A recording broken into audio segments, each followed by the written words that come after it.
The Art of Public Speaking by Dale Carnegie and Joseph Berger Esenwein.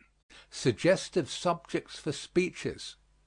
Footnote: it must be remembered that the phrasing of the subject will not necessarily serve for the title. With occasional hints on treatment.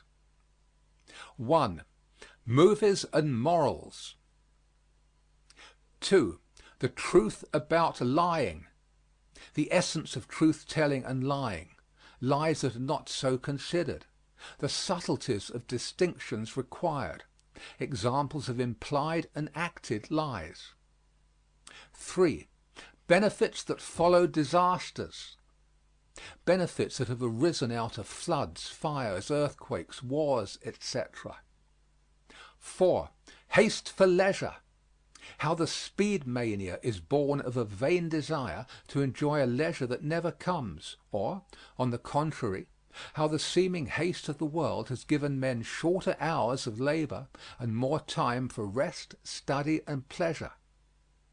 5. St. Paul's message to New York. Truths from the epistles pertinent to the great cities of today. 6. Education and crime. 7. Loss is the mother of gain. How many men have been content until, losing all, they exerted their best efforts to regain success and succeeded more largely than before. 8. Egoism versus egotism. 9. Blunders of young fogyism. 10. The waste of middlemen in charity systems. The cost of collecting funds for and administering help to the needy. The weakness of organized philanthropy as compared with the giving that gives itself. 11. The economy of organized charity. The other side of the picture. 12. Freedom of the press. The true forces that hurtfully control too many newspapers are not those of arbitrary governments, but the corrupting influences of moneyed and political interests, fear of the liquor power, and the desire to please sensation-loving readers. 13. Helen Keller, optimist. 14. Back to the Farm. A study of the reasons underlying the movement. 15. It was ever thus. In ridicule of the pessimist who is never surprised at seeing failure. 16. The vocational high school. Value of direct training compared with the policy of laying broader foundations for later building. How the two theories work out in practice. Each plan can be especially applied in cases that seem to need special treatment. 17. All kinds of turning done here. A humorous, yet serious, discussion of the flopping windmill character. 18. The egoistic altruist. Herbert Spencer's theory as discussed in The Data of Ethics. 19. How the city menaces the nation. Economic perils in massed population. Show also the other side. Signs of the problems being solved. 20. The robust note in modern poetry. A comparison of the work of Galsworthy, Masefield, and Kipling with that of some earlier poets. 21. The ideals of socialism. 22. The future of the small city. How men are coming to see the economic advantages of smaller municipalities. 23. Censorship for the theater. Its relation to morals and art, its difficulties and its benefits. 24. For such a time as this. Mordecai's expression and its application to opportunities in modern woman's life. 25. Is the press venal? 26. Safety first. 27. Means and extremes. 28. Rubicons and pontoons. How great men not only made momentous decisions, but created means to carry them out. A speech full of historical examples. 29. Economy of revenue. 30. The patriotism of protest against popular idols. 31. Savonarola, the divine outcast. 32. The true politician. Revert to the original meaning of the word. Build the speech around one man as the chief example. 33. Colonels and shells. Leadership and cannon fodder. A protest against war in its effect on the common people. 34. Why is a militant? A dispassionate examination of the claims of the British militant suffragette. 35. Art and morals. The difference between the nude and the naked in art. 36. Can my country be wrong? False patriotism and true, with examples of popularly hated patriots. 37. Government by party. An analysis of our present political system and the movement toward reform. 38. The effects of fiction on history. 39. The effects of history on fiction. 40. The influence of war on literature. 41. Chinese Gordon, a eulogy. 42. Taxes and higher education. Should all men be compelled to contribute to the support of universities and professional schools? 43. Prize cattle versus prize babies. Is eugenics a science, and is it practicable? 44. Benevolent autocracy. Is a strongly paternal government better for the masses than a much larger freedom for the individual? 45. Second-hand opinions. The tendency to swallow reviews instead of forming one's own views. 46. Parentage or power? A study of which form of aristocracy must eventually prevail, that of blood or that of talent. 47. The blessing of discontent.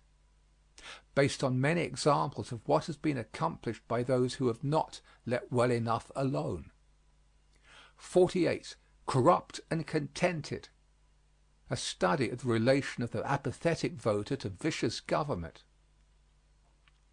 49. The Moloch of child labor. 50. Every man has a right to work. 51. Charity that fosters pauperism. 52. Not in our stars, but in ourselves. Destiny versus choice. 53. Environment versus heredity. 54. The bravery of doubt.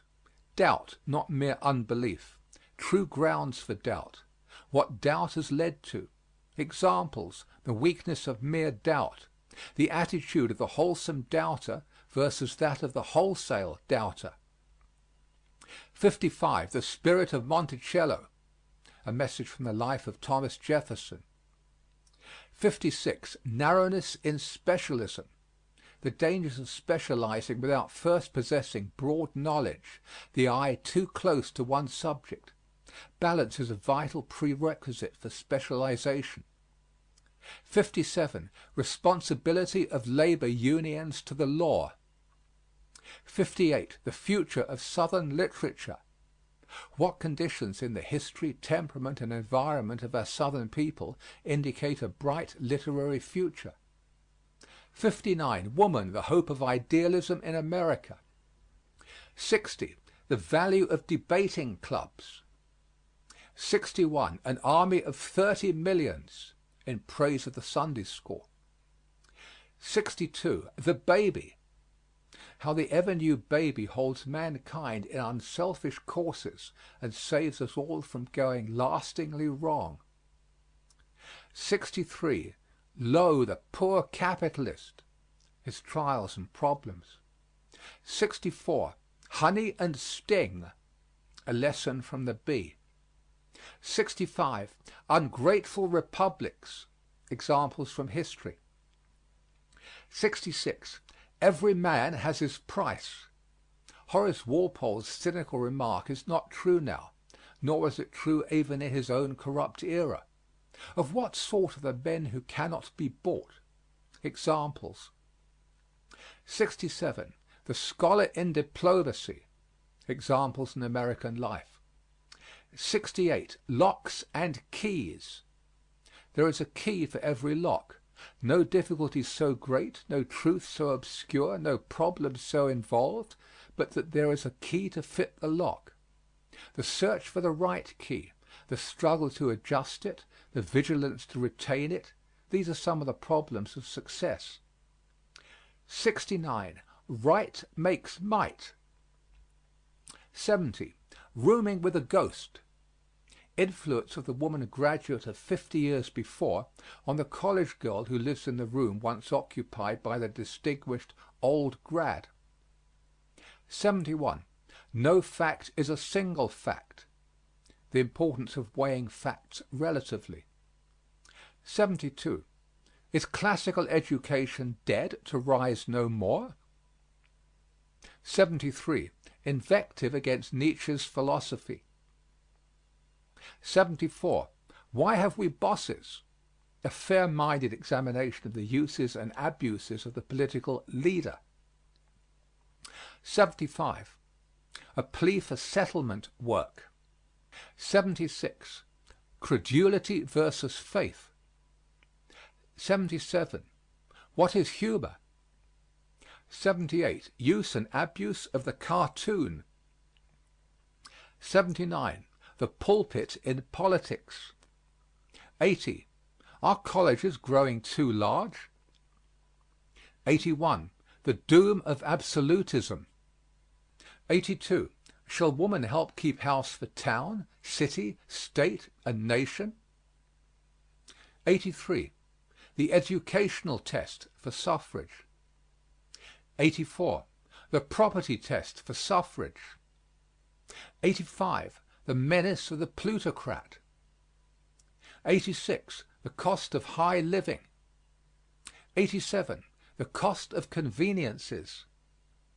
88. Waste in American life. 89. The effect of the photoplay on the legitimate theater. 90. Room for the kicker. There are no numbers 91 to 99. 100. The need for trained diplomats.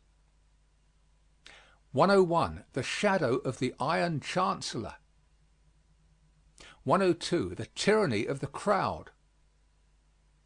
103. Is our trial by jury satisfactory? 104. The high cost of securing justice. 105. The need for speedier court trials. 106. Triumphs of the American engineer. 107. Girthels and gaugers. 108. Public education makes service to the public a duty. 109. Man owes his life to the common good. End of section 34.